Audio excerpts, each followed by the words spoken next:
Our next presenter is Dr. Peter Embi, who is Vice Chair of the Department of Biomedical Informatics, as well as a practicing rheumatologist in the faculty of the Department of Internal Medicine here at Ohio State. And he is an internationally recognized researcher and educator in the field of clinical research informatics. He received his medical degree from the University of South Florida and had further graduate training in medical informatics at the Oregon Health and Science University. There you go. Thank you. Thanks very much. I think I will be shifting gears here a bit, not only in that I'm going to be focusing more so on the informatics issues, but also I'm going to be talking a bit more at a higher level, because as we were putting together the program and I was asked to talk about informatics as it relates to this, I realized that there are probably some broader topics to cover. A lot of the kinds of things that we deal with in the informatics domain, and in terms of the topic here of leveraging the data and the biorepositories together, are still very much works in progress. And so what I'm going to try to do is give you kind of an overview of that, and then some of the principles and issues and challenges that we're dealing with to set the stage, I think actually to build upon what you've been hearing already this morning, and then to set the stage for some of the panels that are going to come. So really in the next 45 minutes, and I'll try to compress it so we can have some time still for the break and everything else, is just a little bit about the changing landscape in healthcare and research and how that impacts this whole arena of data and tissue, and that intersection point, the emerging need for the investments to leverage our electronic health records for these reasons. I'll speak a little bit about some of the early national and local activities with regard to this intersection point of biorepositories and data, some of the lessons learned, and then talk about some of the issues and a new paradigm that we're actually piloting here and that others in the country are piloting in terms of trying to really overcome a lot of the challenges that we have to really merge research and practice. So, as you all know, the ultimate goal of what we try to do in biomedical research is to improve human health. And there are clearly some aspects of that that are best done by leveraging activities at the point of care.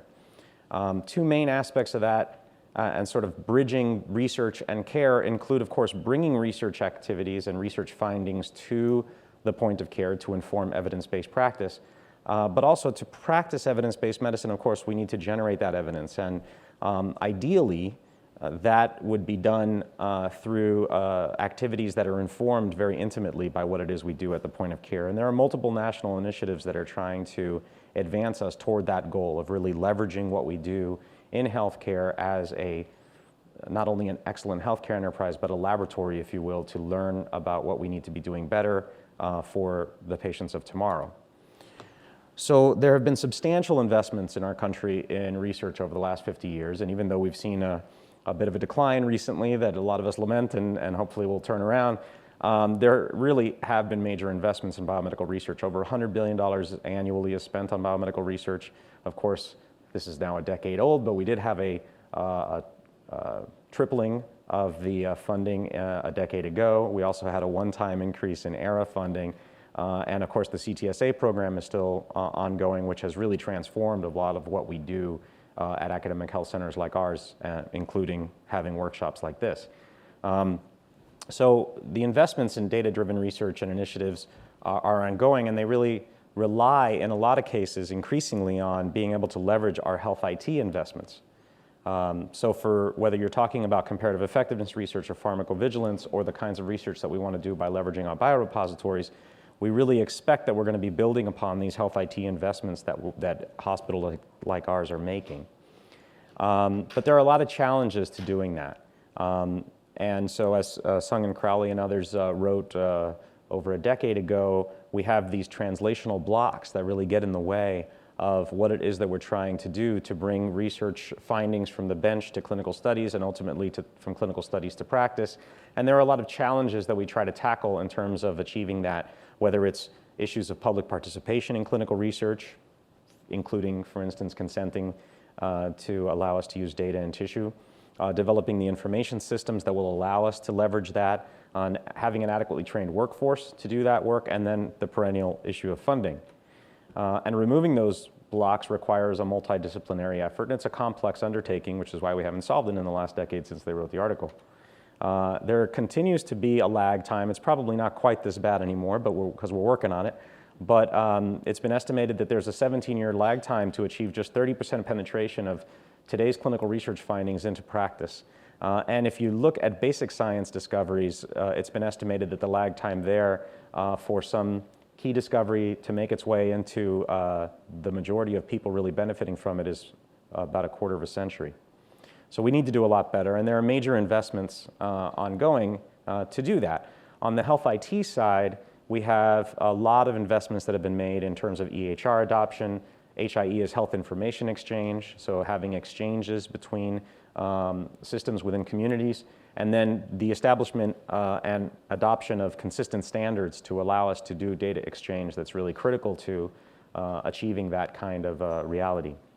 And of course, many national research initiatives, including the CTSA, the former NCI-CA BIG program, and others that are now being funded by the National Cancer Institute, the Food and Drug Administration with various research there in terms of surveillance. I've got, again, the stimulus funding provided quite a bit, and now the Affordable Care Act continues to provide more funding for activities like PCORI and others that we continue to hear about. There are a lot of challenges. We want to leverage existing data for research and quality, and it's a real opportunity that we want to be able to realize for such activities as clinical phenotyping and being able to determine patient outcomes that then we can correlate with what it is that we try to discover through leveraging tissue. There are variables that we can use even in our existing systems, including administrative and fiscal variables, but they're not always reflective of truth, as we'll talk about. Of course, biomolecular markers that we want to be able to leverage, and patient-reported variables that increasingly make their way into our health systems that we want to be able to leverage as well. Data are often collected, however, and stored for clinical and administrative purposes, not primarily for research purposes, and this starts to inform what the challenge is. So a lot of times what we do in healthcare is done by design to take care of the patient who's sitting in front of me at that moment, not necessarily to inform a broader research endeavor or even management of a population. And so data are often complete or unreliable as a result of that. We have key data that are often stored narratively, which is still difficult to unlock. Data are often difficult to access for research, even if they do exist, because of various either organizational or regulatory issues. And then often research requires integration across systems and sites, but that's a challenging thing to do. Now, there are informatics efforts that are trying to achieve this. Again, I mentioned the ongoing efforts with electronic health record implementation and the Meaningful Use initiative that's really allowing a lot of organizations to adopt electronic health records. We have a variety of data warehousing efforts, registry efforts, again, the health information exchanges, et cetera. And there are a lot of efforts individually that are trying to engage clinicians more and more in being part of the research endeavor, and there's some wins there. But it remains challenging because of a variety of reasons, not all of which, and I would say most of which are non-technical these days. So we certainly still have some technical issues that we need to overcome, but as we like to say in informatics, technology is usually a small part of the problem because computers generally do what they're told. People, not so much. So there are a lot of the issues that we actually struggle with are more socio-organizational, regulatory, and cultural. And that really informs a lot of what I think you're going to continue to hear about throughout the day. Ultimately, we want to embed research into our systems of practice so that we can really have it be sort of a seamless cycle of evidence generation. But we're not quite there. With regard to biorepositories and informatics, there is a wide recognition that there is great power here that could be unlocked if only we could bring all of these things together. And there are organizations like ours that are working on this. So we have a growing database of healthcare data within the electronic health records, including the ones that we have here. And institutions are increasingly creating biorepositories and common consent processes. There are some examples, many examples I could have drawn from the literature, a couple of them that are worth highlighting. Just to the south of us, our colleagues at Cincinnati Children's have actually had for some time a universal auto consent process that happens during registration, where upon registration, a patient and or the patient's parents can consent or assent to allow their data and their residual tissue to be reused.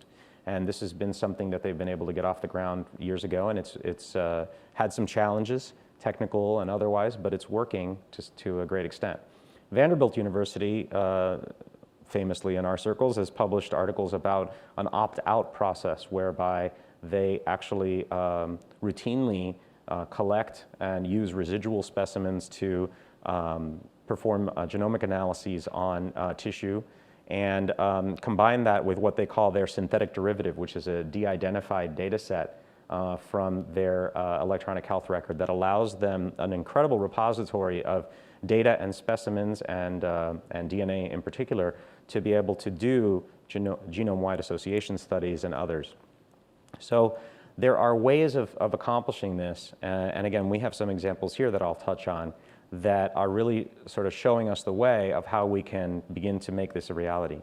But there remain major issues to address. In order to address some of the informatics issues, about 7 years ago, the NHGRI, the National Human Genome Research Institute, actually came out with a funding announcement for what they called eMERGE, the Electronic Medical Records and Genomics Initiative. And their first phase of that, including 5 institutions, where they explicitly charged the institutions with determining processes for being able to use their existing EMR data for electronic phenotyping of patients, conducting early genome-wide association studies with such phenotypes, and then exploring some of the ethical, legal, and social implications of being able to do that. And that was really a critical endeavor that started back then. They then had a phase 2 that brought in a couple of more sites in 2011, including in 2012, 2 pediatric sites, and working groups that looked at electronic medical record integration of genomic data. And again, the key thing here is not really so much the focus on genomic data, although it was certainly for, and continues to be for eMERGE, but for the purposes of this workshop, it was really about these institutions having biorepositories and electronic health record infrastructures that were rather mature, relatively speaking, and that they could bring together and then sort out a lot of the thorny issues to being able to inform how we would do this. For instance, in phase 2, they started to develop and now have upwards of 40 or more phenotype algorithms that they've been able to try and disseminate across sites to say, okay, can we consistently identify cohorts of patients across electronic health records across multiple sites? And they've tried to validate those and make them portable. The main purpose is really to leverage that longitudinal phenotypic data that's within those EHRs and linked to the group's biorepositories so that they can conduct a number of things in steps. Collecting cases and controls for large numbers of phenotypes, merging those across eMERGE network sites, combining that with genomic data for the discovery of genome-phenome associations, as I said, GWAS, and then discovering and validating those. And then ultimately, the goal would be to introduce that knowledge back into practice so that we could have more personalized medicine. This is just a map of some of the institutions that are involved in the phase 2. There is an ongoing call now for phase 3 where they're going to bring on some more sites, and we're certainly going to apply to be one of those sites as well.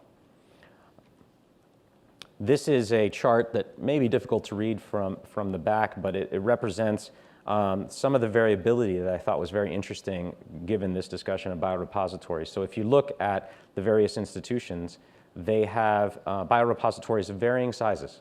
So for instance, at Boston Children's, they've got about 3,300 or 3,400. At CHOP, 60,000 internal and 100,000 external. Cincinnati Children's, about 8,500.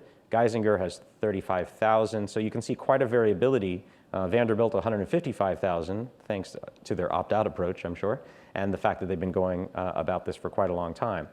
They report here on some of the GWAS that they've done, as well as the racial and ethnic breakdowns. And then you can see to the right that importantly, because of the nature of this endeavor, they also talk about what their electronic health records are and when they implemented them. And the majority of these are EPIC sites, as we are, but there are some Cerner sites as well, and then some that have internally developed electronic health records. And so across multiple electronic medical record platforms, this kind of work is ongoing. And again, this just shows how they sort of the various steps and activities that are involved in leveraging the biobanks and their medical records with regard to what it is they try to accomplish. So you've got the various sites here where they conduct and merge genomic analysis as well as phenotyping algorithms to identify cases and controls.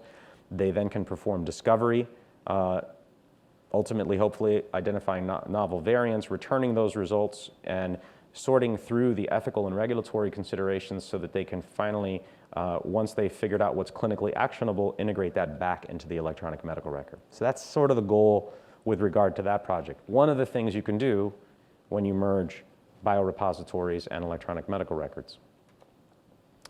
So it shows that we can do that, and there's a lot of progress, but as they point out, yes, there are early results that show that, in fact, the data that exist in electronic health records are quite good for being able to identify certain phenotypes. But if you look down at the limitations section, they report that there continue to be quite a bit of challenges in terms of doing this. Phenotyping in our electronic health records as they currently exist remains a challenge. First, there's no phenotyping language. So in informatics, we often recognize that, for one computer to talk to another computer and be able to do this consistently, we have to be speaking the same language. We need standards. And there really isn't one for phenotyping. So it seems a relatively simple thing to us humans because we're pretty good at being able to look and find patterns and say, well, if you give me a list of patients and their characteristics in one record and another, I can glance at them, and given my knowledge of medicine, I can say, yeah, these are diabetic patients and these are diabetic patients. And those, yeah, they may look like they're diabetic patients because you ordered particular tests on them or what have you, but I know that they're not because of various characteristics. To turn that into something that's computable is quite challenging. And so being able to take something like that, create an algorithm, and then port it from site to site requires not only that you can create those algorithms and rules, but also that those rules correlate with what it is that's available in the various electronic health records and the way that those data are stored in the different systems. And even if you've got the same electronic medical record system, that doesn't necessarily mean you're storing things the same way because there's a lot of local customization that happens. So there isn't a common approach to implementing these, and a lot of those algorithms as a result don't perform that well. Some of them do. Some of them are in the 90% range in terms of accuracy, but many of them, depending on the complexity of the disease, are significantly worse performing than that. And so the level of accuracy remains a challenge. There are some known reasons for this, and some of the historical ones are sort of platitudes that we often talk about in medicine, like garbage in, garbage out, right? So the idea that depending on how you go about collecting your information, you may or may not be able to do a whole lot with it on the back end, right? So just because we've digitized things doesn't necessarily mean that it's valuable or going to be informative. And there are multiple studies showing a poor correlation, for instance, between administrative codes for billing purposes and truth when you really correlate that with what a patient's diagnosis is, because oftentimes in clinical medicine, good enough is good enough for the purposes of billing, but it's not necessarily good enough for the purposes of research. So there are some articles, and I pulled out one here to show that, for instance, this is a study that was done at Stanford looking at medical record data for patients on warfarin, whether they were in a general internal medicine clinic versus whether they were in a warfarin clinic with a specific registry where they were really geared toward collecting the same information on every patient every time. And as you might imagine, they were able to show that there was a lot of noise and error in the general database, whereas the one that was done more consistently had much more similar results. And so the conclusion there is, yes, we can in fact do a lot with the existing data that we have in electronic health records, and it's far better than having all those data on paper where they're basically not accessible. But to be valuable for many research purposes, we have to be thinking about upfront how it is that we're collecting the data in order to really make use of it. And so it's critical that we do this, and we can technically do it, but why does it remain so challenging? That's kind of what I want to get into next. So the emergent finding of all of this is that as a society and institutions and individuals, we haven't quite decided how we feel about research at the point of care. And what I mean by that is that we're counting on it. We're saying that in order to be able to unlock the potential of our data and our biorepositories, we really demand and expect that we're going to be able to do so. And people look to people like me and colleagues in informatics and say we should be able to, in fact, pull all that out. And absolutely we should. And there's a lot of efforts going on to make that better.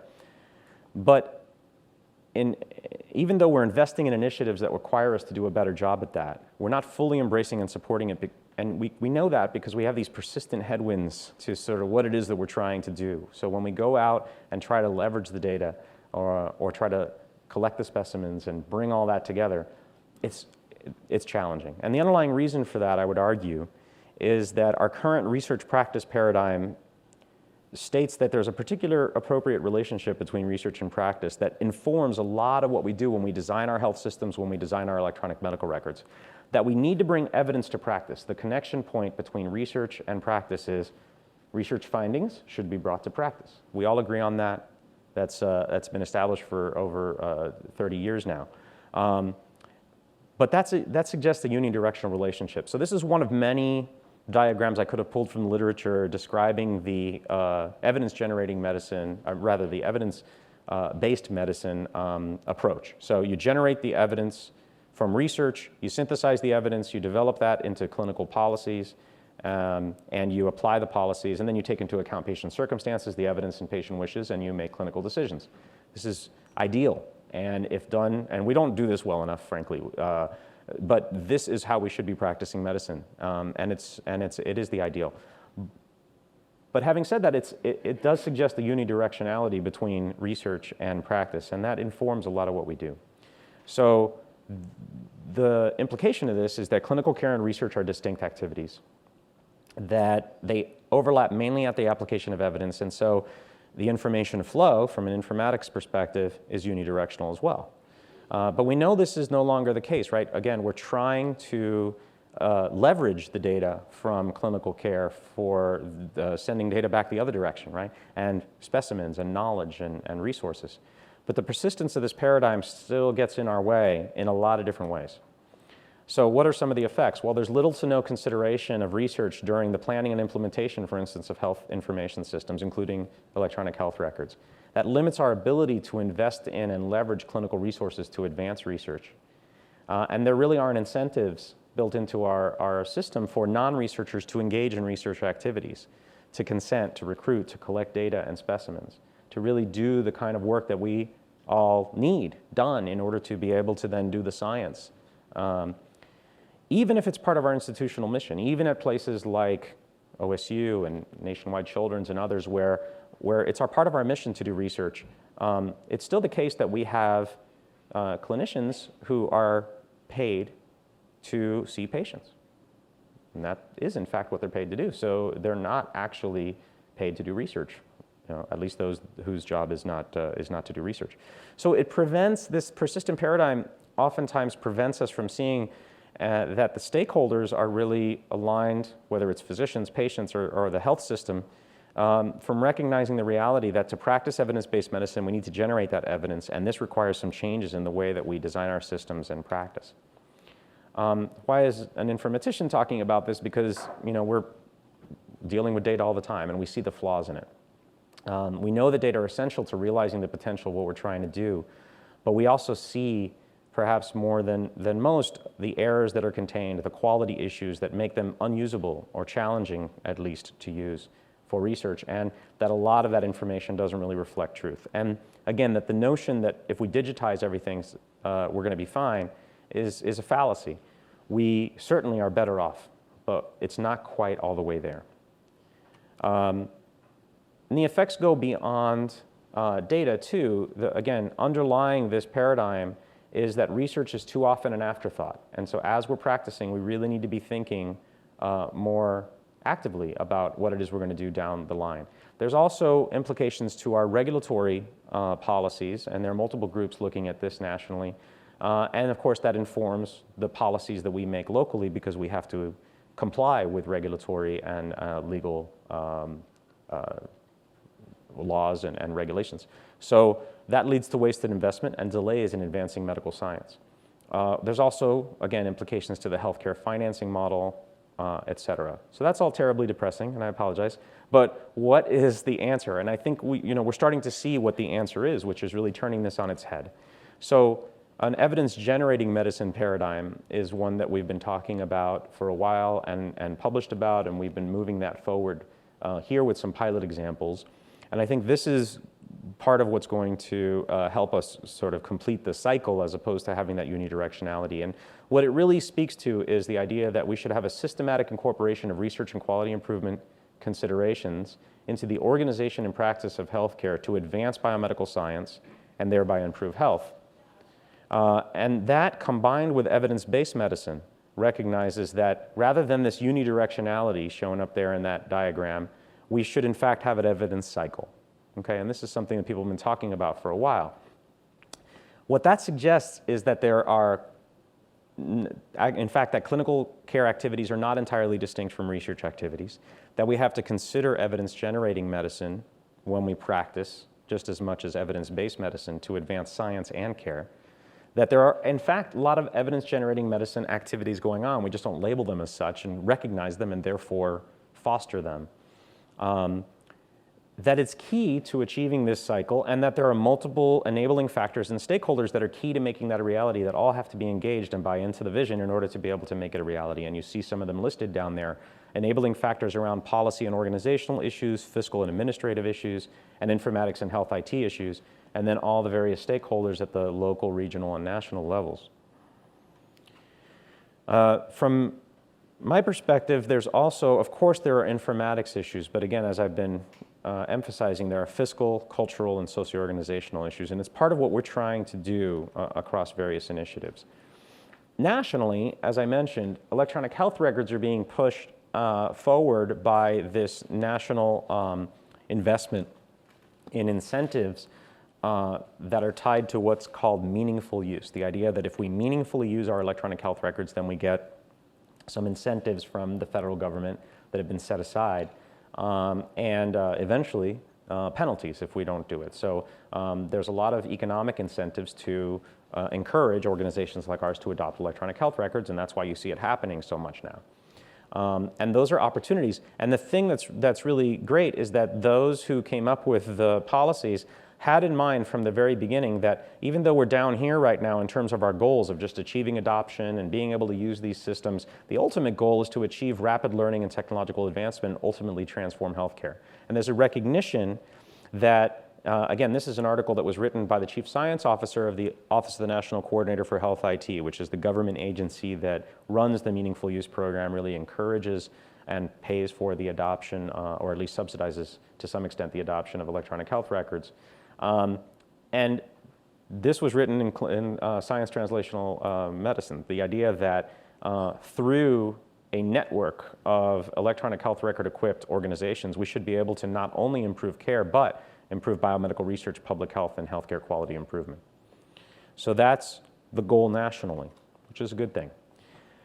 What we need to do is realize that we need to do that locally too. And we're doing that again. I think actually we should be proud that we're actually making as many advances as a lot are around the nation in this regard. But one of the things that we need to do is, even as we're trying to achieve this national learning health system, we need to recognize that we need local learning health systems, right? And then we can interconnect them. And again, as I've been emphasizing, informatics and health IT issues, people and cultural issues are involved in achieving this. Systems and workflow issues, who's going to do the work? Do we need to change the way we're actually doing the data collection, doing the consenting? We need to rethink a lot of that in order to make it work, and then aligning fiscal and other incentives. And then once we've done that and we've achieved a local learning health system, we can then connect these various local learning health systems to create the broader learning health system. But it's a, if you will, an informatics variant of the think globally, act locally sort of comment. So, some pilot examples of what we're doing.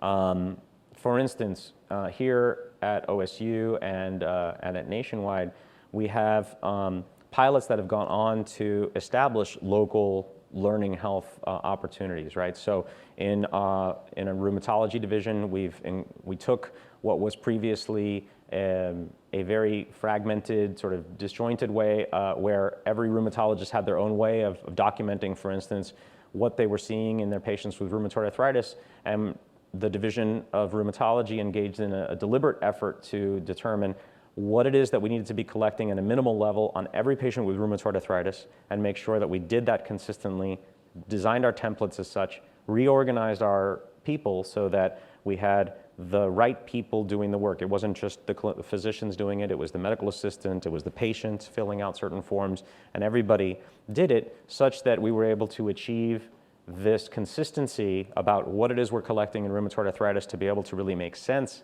of the data and do it in a way that didn't appreciably increase the time that it takes to get a patient through clinic or in any way impede care. Similarly, our colleagues at Nationwide Children's have done this in cerebral palsy and are doing this in other areas to learn from every patient. And then we have the total cancer care protocol that is happening at the James, where there is an ongoing active consent process. Over 5,000 people have been consented now since this went into place earlier this year, and the systematic collection of tissue and data to be able to make sense of that, and you'll hear more about that. But technology is only part of the solution. There are a lot of non-technical aspects to actually achieving this vision. So determining data gaps and data elements of interest, performing this gap assessment with the EHR data, determining who's going to collect the data, as I mentioned, adjusting the workflows and responsibilities, and then enabling that collection across the team, and ultimately addressing the regulatory and cultural issues. So there's a lot of progress and a lot of tools that need to be created to make this happen. Data quality, again, often inadequate, so we need to work on that. But informatics can help. And even when it's available, again, we find that we have limited access because of various policies and regulatory obstacles. And so there are socio-organizational issues that need to be addressed. Reconciling the critical importance of respecting privacy with the critical need to make research a priority is another thing that a lot of institutions struggle with, including ours. And we need to do that. And we're working closely with colleagues around the country on ways of addressing this, and locally working closely, of course, with our IRBs and others to put consent processes in place and do things that are ethically and legally appropriate to be able to make sure that patients understand what it is we're doing, but that we don't say, well, because we are concerned about privacy, we're not going to do research. We need to do both. We just need to find ways of actually achieving that. And there are ethical cases that have been put forth that in the interest of time I won't go through, but people have published on the ethical good argument of being able to actually do this work. And I also mentioned the idea of incentives, the idea that if we're going to do this as an institution, if we're going to do this as a community, we should be aligning incentives to make it happen. And right now, as I mentioned, even at academic health centers like ours, if clinicians, for instance, are paid by relative value unit, where I get paid for the patients I see, I don't get paid for spending even a moment extra on any research activities, then that's problematic because you will hear, as I have heard, well, research is not my job. And while I could say, well, gosh, of course it is because you work at an academic health center. If you define someone's job by what they get paid to do, that is a very reasonable definition of somebody's job. And in fact, if we don't resolve that issue, we're going to continue to have challenges. And I think they're right. If you get paid to do something, that's your job. So perhaps we need relative research units or other ways of being able to track what it is that people are doing, what the contribution is to the research enterprise, so that we can in some way incentivize it while taking into account the ethical and legal issues that need to be resolved. We certainly don't want to create perverse incentives to encourage people to coerce patients to consent to anything. Of course not. So there may need to be some decoupling of the research activities from the compensation. But in some way, and I would argue we have an ethical imperative to figure out how do we encourage appropriate behavior to both take care of patients, respect privacy, not coerce them, and advance science. And there's a lot of work to do in that domain. And then finally, we need to incorporate this into education, much like with evidence-based medicine, where we teach our trainees that it's important to practice evidence-based medicine. At organizations like ours, we should also be teaching the importance of practicing evidence-generating medicine, whether it's collecting data or consenting patients or in some way contributing to the research enterprise. We should do that and be able to show that that is the right thing to do. Importantly, it's also the case when I'm talking to informatics groups in particular that I'm not suggesting that this is in some way licensed for the informaticians to fall down on the job. No, we need to make this easy because it's a challenging thing to practice medicine, incredibly challenging, and it gets more challenging every day. So we need to try all we can to make the processes and the technologies easier to do the right thing rather than simply transferring the work to clinicians. So we need to study ways to make doing evidence-generating medicine easier, designing better systems, and informing rational and ethical regulatory frameworks to enable that, and then teach that in our informatics and medical training programs.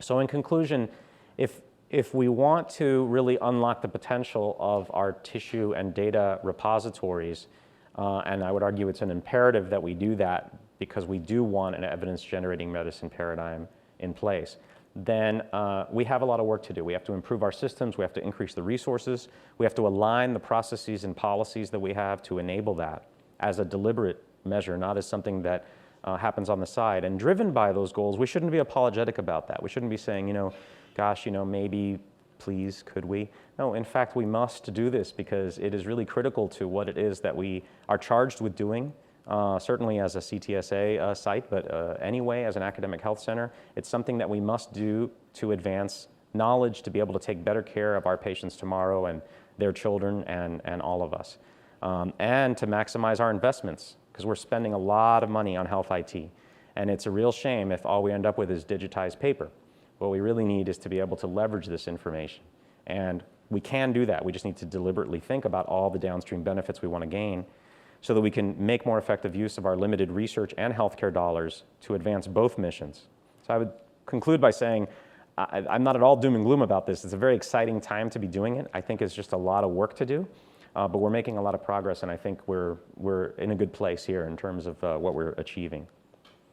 So with that, I will stop, and Stuart, how are we doing on time? Oh, we have time for a couple questions. Okay. All right, Peter, so the tough thing. So what can we do today? So if I, as an investigator, want to create a biorepository looking at hip fractures and then comparison to a normal control, how can I actually leverage the point of care data, and how do I bring outside data as well together? So I do biomolecular phenotyping to go along with it. How do I actually go about bringing those things together? What can I get out of this, and what kind of permissions along the way do I have to get? Okay, it's a complex question. So I will tell you that I think there's a lot we can do. So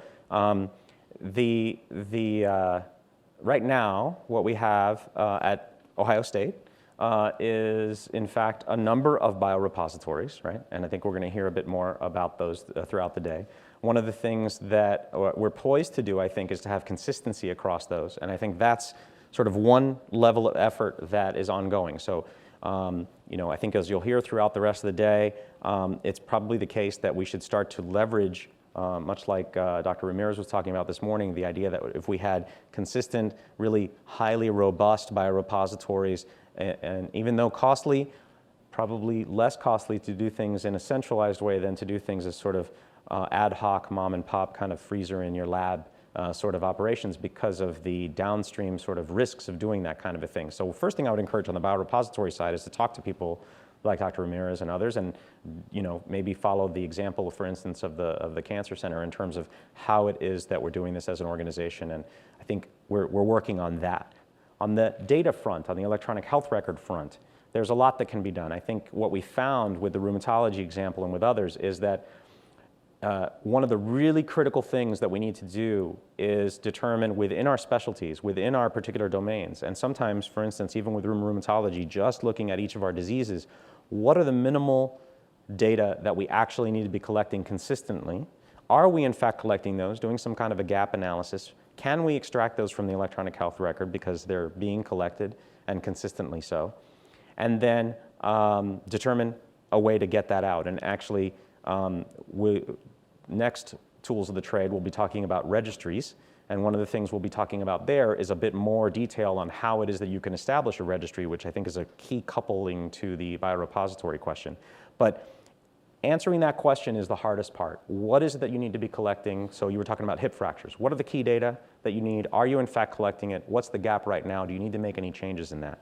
Then, what about consent processes and how will you go about establishing those? Again, this is something that I think we need to work on more globally, and we are, but that's something that you need to think about. So systematically consenting patients, making sure that you're collecting the data that you need to be collecting. Getting it out on the back end then, come and talk to me. Come and talk to our group in our informatics resource. Go to the CTSA website, fill out a form, and we can absolutely extract data. That's something that's ongoing. Right now, we're a bit limited in terms of our resources, so it takes a little time to get it, but we're working on initiatives to be able to get that out much more quickly and eventually put that directly in people's hands. And again, you'll hear about that more in the coming months. But the idea is that getting the data out and getting it to you is something we can do. Getting it in is something that really needs to be informed by the experts on the ground in terms of what's really critical to what it is that you want to study. And then we can help make modifications to the electronic health record to achieve that, if we need to, and then extract it. Yeah. So I guess my question is as well, is where is that linkage occurring between the biorepository and the clinical data? So for example, within the EHR, will there actually be designations that this is somebody who has samples within the biorepository? Right. Is this something that we link external to that that's specific to an individual registry or project? Right. Or is it a mixture of the two? So Yeah, I guess so trying to understand that's a good where question. that linkage between EHR data and the biorepositories that are ongoing. That's critical. So we have, right now, we have the best example of that I'm aware of at Ohio State is what we're doing in cancer. So right now we have worked with the Cancer Center very closely to build in consent processes and tracking information so that we know that patients that are consented for the total cancer care protocol, it's documented on the electronic health record. In fact, we can even do consenting in the electronic health record. We can we have systems that actually allow us to tie that information to the information. In that case, we're partnering with Dr. Ramirez and the group over at Nationwide, so they're storing our specimens. They have a system that actually contains the relative information and metadata around the specimens, where it came from, what the tissues are, et cetera, and we can link those together. That's the kind of a system that our intention is to broaden out to the rest of the community. So right now we're doing it within cancer, but the intention deliberately from the beginning was not to limit that just to cancer. And so I think that's the kind of thing that we'll be rolling out more widely. With regard to others that are doing that now in biorepositories, I think a lot of those are case by case, and we'd have to sort of look at each of those, but that's the goal. The goal is to be able to do exactly what you said, to be able to, because otherwise you really lose the potential. If you know where your specimens are, but you don't know where their data are, that's only half the story. If you know where the data are, but you don't have the specimens, that's half the story. You got to bring them together. And we have processes to enable us to do that. And I think we're becoming, those are maturing, and I think our best example of that right now here is in cancer. Thank you, Dr. Embi. Thank you.